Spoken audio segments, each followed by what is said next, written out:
Bismillah tepian jala, dijaga pendekar mengikut cermat. Dengan bismillah madah bermula, mogakan mekar, barakah dan rahmat. Bagi memohon keramatan dan keberkatan majlis yang diadakan pada hari ini, mari sama-sama kita menghayati dan mengaminkan bacaan doa yang akan dipimpin oleh Al-Fadhil Ustaz Hisham bin Rustam. Dipersilakan untuk bacaan doa. Alhamdulillahirabbil alamin. Wassalatu wassalamu ala sayyidina Muhammad wa ala alihi wa sahbihi ajma'in. Ya Allah, ya Karim, Tuhan yang Maha Agung lagi Maha Perkasa. Selawat dan salam kepada junjungan mulia baginda Nabi Muhammad sallallahu alaihi wasallam, warganya serta para sahabatnya. Ya Allah, hanya kepadamu sahaja yang selayaknya kami panjatkan pujian dan kesyukuran di atas segala nikmat dan rahmat yang telah Engkau kurniakan. Ya Karim al-Ihsan, rahmatilah kami. Jadikanlah perhimpunan bulanan Dewan Bandaraya Kuala Lumpur ini bersama yang berbahagia Datuk Sebaya Haji Kamaruzaman bin Mat Saleh, Datuk Bandar Kuala Lumpur, sebagai perjumpaan yang dirahmati, dan perpisahan kami nanti sebagai perpisahan yang diampuni dan diridhai.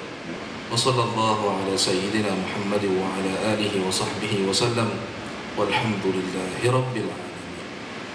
Jadi majlis mengakamkan ucapan terima kasih kepada Al-Fadhil Ustaz Hisham bin Rustam di atas pimpinan bacaan doa sebentar tadi. Sama-sama kita mendoakan segala yang direncanakan pada hari ini mempunyai keramatan daripada Allah Subhanahu Wa Taala dan hanya jua. Didik hormat dan para tamu jemputan yang dihormati, alhamdulillah pertama sekali majlis lebih dahulu mengambil kesempatan ini mengucapkan selamat datang kepada yang berbahagia Datuk Bandar Kuala Lumpur, didik hormat dan para tetamu jemputan ke Perhimpunan DBKL bagi bulan Januari 2024 dan bersekali dengan pelancaran jualan agro madani at DBKL yang diadakan pada hari ini Isnin 29 Januari 2024 bersamaan dengan 17 Rejab 1445 Hijrah bertempat di lobi Menara DBKL 1 yang tersegam indah ini. Alhamdulillah, marilah kita sama-sama memanjatkan setinggi-tinggi rasa kesyukuran kehadrat Allah Subhanahu Wa Taala kerana dengan limpah kurnia dan rahmatnya telah mengizinkan kita semua bersama-sama berhimpun di Perhimpunan DBKL pada bulan Januari tahun 2024 dan seterusnya pelancaran jualan agro madani X DBKL. Saya amat berbesar hati dan mengucapkan terima kasih di atas kesudian yang bahagia Datuk, tuan-tuan, puan-puan dan juga wakil-wakil daripada agensi-agensi yang telah kita jemput bersama kerana dapat meluangkan masa untuk menghadiri majlis pada pagi ini. Yang bahagia Datuk, tuan-tuan dan puan-puan yang dihormati sekalian, pada perhimpunan DBKL yang lalu, saya ada menyentuh mengenai integriti di kalangan kaki tangan DBKL yang mana ianya menunjukkan penekanan kepada kekuatan sesebuah organisasi yang memerlukan amalan nilai-nilai murni dalam menjalankan amanah yang telah dipertanggungjawabkan. Usaha ke arah menjunjung tinggi nilai-nilai murni dan ketulusan wajar diambil berat kerana ianya merupakan asas kepada keunggulan peribadi seseorang insan. Di sini juga saya ingin berkongsi mengenai sikap integrasi yang ditunjukkan kaki tangan Dewan Bandaraya Kuala Lumpur yang telah mendapat perhatian serta pujian daripada warga kota. Baru-baru ini, DBKL telah menerima satu kiriman email daripada seorang individu warga kota yang telah merakamkan ucapan penghargaan kepada dua orang pegawai DBKL daripada unit berkuda Jabatan Penguatkuasaan kerana telah menunjukkan sikap bertanggungjawab dan amanah semasa beliau melaksanakan tugasan harian.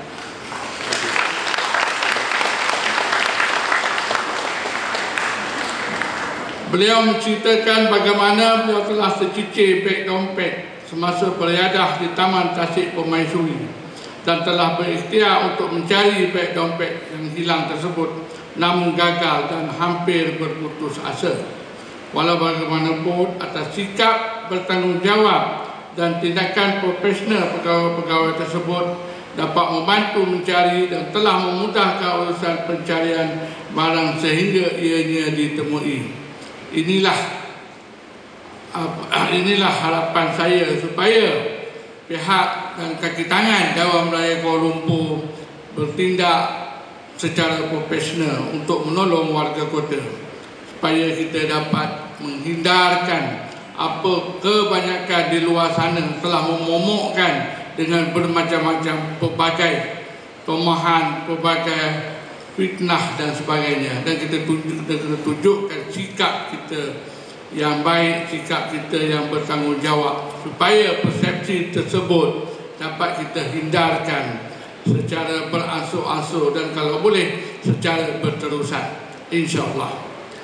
So, setinggi-tinggi saya ucapkan penghargaan diucapkan kepada Encik Muhammad Tijuri bin Tony Zainuddin dan Encik Muhammad Nur Syafiq bin Jasmine atas sikap tanggungjawab beliau dan ambil peduli yang ditunjukkan. Tindakan ini seharusnya dijadi contoh dan tauladan kepada kita semua untuk meneruskan pencapaian cemerlang di dalam perkhidmatan pada masa akan datang. Saya juga ingin mengingatkan kepada semua supaya bekerjalah dengan ikhlas dan bersungguh-sungguh, kerana setiap langkah dan gerak diri kita akan selalu diperhatikan oleh warga kota. Apabila akhlak yang baik telah tersemat dalam diri dan dimiliki oleh setiap manusia, sudah pasti dapat memperlihatkan kepribadian yang unggul selain mewujudkan tabik urus dan tata kelola yang cekap. Jika semua kaki tangan di PKM mempunyai sikap yang sedemikian, maka terbuktilah keunggulan organisasi kita yang cemerlang dan bertanggungjawab dan sedia memberi perkhidmatan yang terbaik kepada warga kota. Yang bahagia Datuk, tuan-tuan dan puan-puan yang dikasihi sekalian, untuk makluman yang amat berhormat Perdana Menteri telah meluncurkan pengkalan data utama padu kerajaan pada 2 Januari 2024. Tujuan padu ini diperkenalkan adalah untuk meningkatkan kecekapan perancangan dasar dan pengagihan sumber, terutama pengagihan subsidi dan bantuan kerajaan yang telah bersasar kepada rakyat yang benar-benar layak. Dengan kewujudan padu ini akan memberi sumber rujukan berpusat dalam membantu kerajaan membuat keputusan berpatukan data dan memastikan setiap individu tidak tercicir daripada menerima bantuan atau perlindungan sosial sekiranya layak. Sehubungan dengan itu, saya menyeru pegawai dan kaki tangan di PKM untuk mendaftar akaun di laman sesawang rasmi padu padu.gov.my sebelum 15 Februari 2024. Dan saya menyeru juga kepada semua kaki tangan dan semua warga kota dapat sama-sama untuk mengemaskini data-data di sistem padu berkenaan. Umum mengetahui bahawa kita akan menyambut sambutan Hari Wilayah Persekutuan pada setiap 1 Februari bagi memperingati pengisytiharan Kuala Lumpur, Putrajaya dan Labuan sebagai wilayah persekutuan. Uniknya, sambutan Hari Wilayah Persekutuan pada tahun 2024 ini adalah kerana kita juga akan meraihkan 50 tahun wilayah persekutuan sejak ianya ditubuhkan, yang mana Kuala Lumpur telah diisytiharkan sebagai wilayah persekutuan yang pertama pada tahun 1974. Wilayah persekutuan telah memainkan peranan yang cukup penting dalam pembangunan negara. Ianya adalah merupakan gerbang kepada Malaysia maupun dunia dan semestinya akan menjadi perhatian di persada antarabangsa. Sebagai ibu kota, Kuala Lumpur yang merupakan pusat kegiatan ekonomi, politik dan sosial telah muncul sebagai kota metropolis yang bertenaga, dinamik serta mampu menarik pelaburan dan perniagaan dari seluruh dunia. Dan saya dipahamkan juga, tengok pada berita, Kuala Lumpur mendapat tempat yang ke-18 di pesada dunia. Anda tengok. Bagi menyemarakkan lagi sambutan Hari Persatuan 2024 dan 50 tahun wilayah Tuan, berbagai program dan inisiatif telah disusun oleh pihak Jabatan Wilayah Tuan dan DBKL. Antaranya kempen kibar bendera Wilayah Tuan, peringkat Kuala Lumpur dan Fun Run 50 Wilayah Tuan yang telah dijalankan dan diresmikan pada 28 Januari 2024, bermakna semalam pagi. Kempen kibar bendera Wilayah Tuan merupakan permulaan acara dan akan disusuli dengan acara-acara program penyerahan bendera kepada agensi sempena kempen kibar bendera Wilayah Tuan yang akan kita laksanakan sebentar lagi. Taktikal Kemuruh sempena 50 Wilayah Tuan, Prosperity Walk and sambutan Tahun Baru Cina sempena 50 Wilayah Tuan, Paint by Numbers Wilayah Tuan 2024 serta pelbagai lagi aktiviti yang telah dirangka setiap bulan bagi memeriahkan sambutan ini. Sambutan akan diakhiri dengan pelbagai acara kemuncak pada bulan Julai sempena majlis penutupan sambutan 50 tahun Wilayah Tuan yang akan diadakan di Taman Tasik Kituwangsa.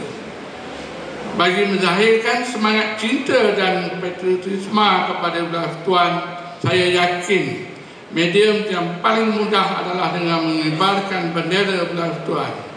Justru itu, suka untuk saya menggalakkan warga kerja di PKL agar bersama-sama mengibarkan bendera Wilayah Tuan walau di mana anda berada, bagi menunjukkan semangat cintakan dan seterusnya dapat memeriahkan lagi sambutan hari wilayah ini.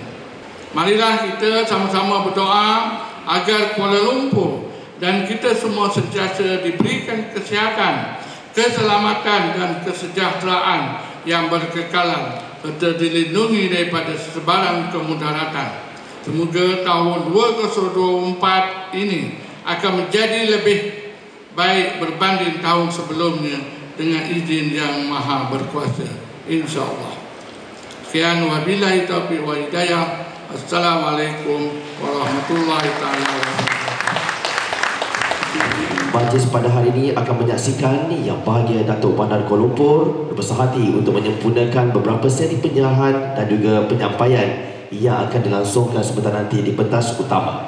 Jadi sebelum sesi ini dimulakan, kini kita bawakan tayangan video pertama, iaitu alat automatic antenna defibrillator atau AED yang akan diserahkan kepada jabatan-jabatan dalaman di BKL. Jadi untuk maklum bersama, alatan AED ini ialah peranti yang memberi bantuan awal kepada mangsa akibat dari serangan jantung, dan Jabatan Kesihatan dan Alam Sekitar telah mengurak langkah dengan pembelian peranti ini sejumlah 50 unit dengan kos mencecah RM500,000. Peranti ini akan diagihkan kepada jabatan-jabatan dalaman di BKL dan akan dipasang di lokasi-lokasi seperti Dewan Serbaguna, Kompleks Sukan, taman-taman awam serta bangunan di BKL bagi manfaat bersama. Kini dipersilakan tayangan video alat AED.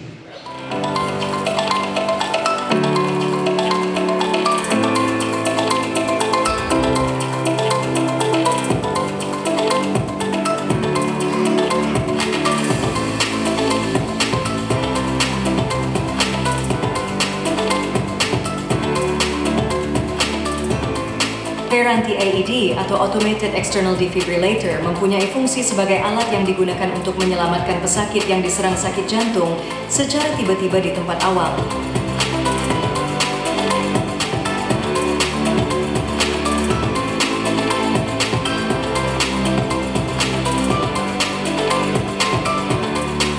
Apabila seseorang tiada nadi dan pernafasan serta kehilangan kesedaran, keadaan ini dikenali sebagai serangan jantung secara tiba-tiba atau Sudden Cardiac Arrest, SCA. Dalam keadaan ini, pemulihan pernafasan dan jantung, CPR dan AED amat diperlukan. CPR yang meliputi tekanan dada dan bantuan pernafasan bertujuan untuk memastikan aliran oksigen ke dalam otak dan mengelakkan kematian otak mangsa.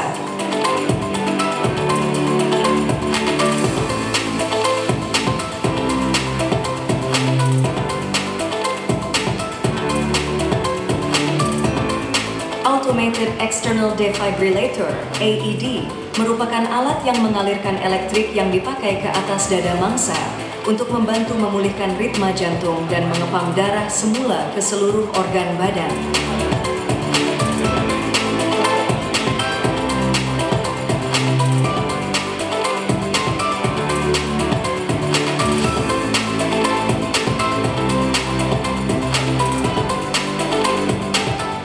Lokasi AED yang ditempatkan di fasiliti bangunan Dewan Bandaraya Kuala Lumpur.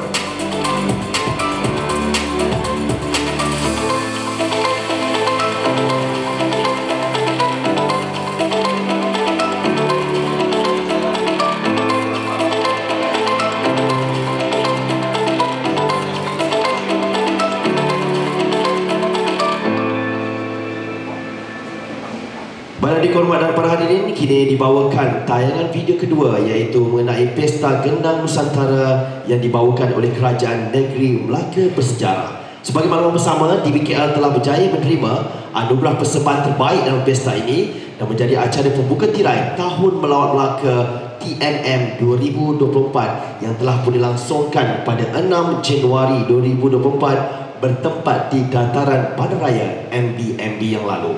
Kini dipersilakan tayangan video kedua Pesta Gendang Nusantara yang disertai oleh Dewan Bandaraya Kuala Lumpur.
Seterusnya anugerah persembahan terbaik Dewan Bandaraya Kuala Lumpur.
Ayo kita langsung dengan kiraan 3, 2 dan 1.